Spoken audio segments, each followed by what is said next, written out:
કચ્છની ધરા પર યુવા શક્તિના ઉત્થાન માટે એક ભવ્ય આયોજન કરવામાં આવ્યું છે। મહત્વપૂર્ણ છે કે કચ્છની ધરાને લઈને ખાસ શ્રી કચ્છી ભાનુશાલી સેવા સમાજ ટ્રસ્ટ અને પરમ પૂજ્ય સંત શ્રી ઓદવરામ એજ્યુકેશન ફાઉન્ડેશન થકી ભુજોડી ખાતે 3 દિવસીય ભાનુશાલી યુવા શિબિર 4નો પ્રારંભ થયો છે।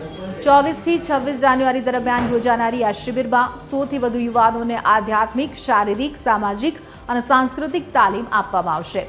માંડવી, ભુજ, માધાપર મિત્ર મંડળ અને કચ્છી ભાનુશાળી દેશ મહાજનના સંયુક્ત સહયોગથી આયોજિત આ શિબિર જેના માટે કાર્યકર્તાઓ છેલ્લા 3 મહિનાથી તનતોડ મહેનત કરી રહ્યા હતા। શિબિરનો મુખ્ય ઉદ્દેશ્ય સમાજના નવયુવાનોમાં નવચેતના જગાડવી અને તેમને માર્ગદર્શન આપી સમાજ સાથે જોડવાનો છે।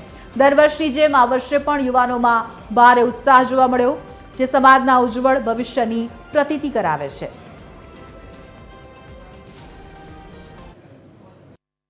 હું 17 વર્ષથી સમાજની સેવા કરું છું, પણ આજે અમારું જે આ યુવા શિબિર છે, આ અમારી ભાનુશાલી જ્ઞાતિની 4થી યુવા શિબિર છે। એમાં અમારા ભાનુશાલી જ્ઞાતિના યુવા અને યુવતીઓએ 100 જણાએ ભાગ લીધો છે। અને અમારી જ્ઞાતિની, આપણા દેશની કેમ પ્રગતિ થાય, આપણા સ્વામી વિવેકાનંદ કહી ગયા હતા કે અમને 100 યુવા આપો અને દેશની કેમ પ્રગતિ થાય છે। આ એક અમારું સફળ આયોજન છે। એમાં અમને 100% ખાતરી છે સફળ અમે લોકો અમારી સમાજ થશે। અને અમારી સમાજની જે પ્રગતિ છે એ યુવાઓ થકી છે અમારી પ્રગતિ છે। અને યુવાઓ કેટલા આજે તમે બધા જોયું હશે કે અમારા યુવા અને યુવતીઓએ કેવી રીતે આ શિબિરમાં ભાગ લીધો છે। અને દેશ મહાજનની ટીમથી એમને ધન્યવાદ આપું છું કે આજના જમાનામાં જે ચીજની જરૂર છે, કારણ કે માનવીને પોતાના ઘડતર માટેની જરૂર છે, ત્યારે આ ઉદ્દેશ સાથે અમારા 100 યુવાનો અને યુવતીઓએ આ પ્રોગ્રામમાં ભાગ લઈ 3 દિવસ સુધી કન્ટિન્યુ બધા જ પોતાના પ્રોગ્રામોથી પર રહીને અને આ શિબિરમાં જે પણ શિબિરના જે પણ એજન્ડા હશે એ એજન્ડા પ્રમાણે છોકરાઓ કામ કરશે। મેન ઉદ્દેશ કે આ યુવાનો સમાજ સાથે કાયમી સંકળાયેલા રહે અને આ સમાજ સાથે સંકળાઈને સમાજને પણ ઉપયોગી બને, દેશને પણ ઉપયોગી બને એવા આદેશથી જ્યારે આ કાર્યક્રમ થઈ રહ્યો છે, ત્યારે હું સેવા સમાજ અને ઓદવરામ એજ્યુકેશન ફાઉન્ડેશન અને આ અમારી જે યુવા શિબિરની ટીમ છે એને હું લાખ અભિનંદન આપું છું કે આપણા આ પ્રયોગથી 100% એ આપણા યુવાનોની ઘડતર થશે અને આપણું યુવાન એ સમાજને પણ ઉપયોગી થશે, સમાજના બંધારણને પણ અનુસરશે। એ પ્રમાણે આ આખી ટીમ કામ કરી રહી છે।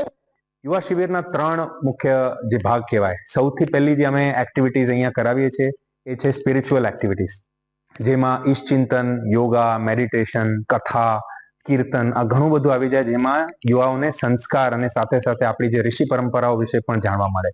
બીજી છે ઇન્ટેલેક્ચ્યુઅલ એક્ટિવિટીઝ, એટલે કે અલગ અલગ જગ્યાથી મોટા સારા સ્પીકર્સ જે અલગ અલગ સબ્જેક્ટ મેટર એક્સપર્ટ હોય, જેવી રીતના ફાઇનાન્સ હોય, હેલ્થ રિલેટેડ હોય, બિઝનેસ હોય, anything under the umbrella of learning, એના માટે આપણે ઘણા સારા સ્પીકર્સ અહીંયા આવે છે અને યુવાઓને ટ્રેન કરે છે। અને થર્ડ જે છે તે ફિઝિકલ એક્ટિવિટીઝ।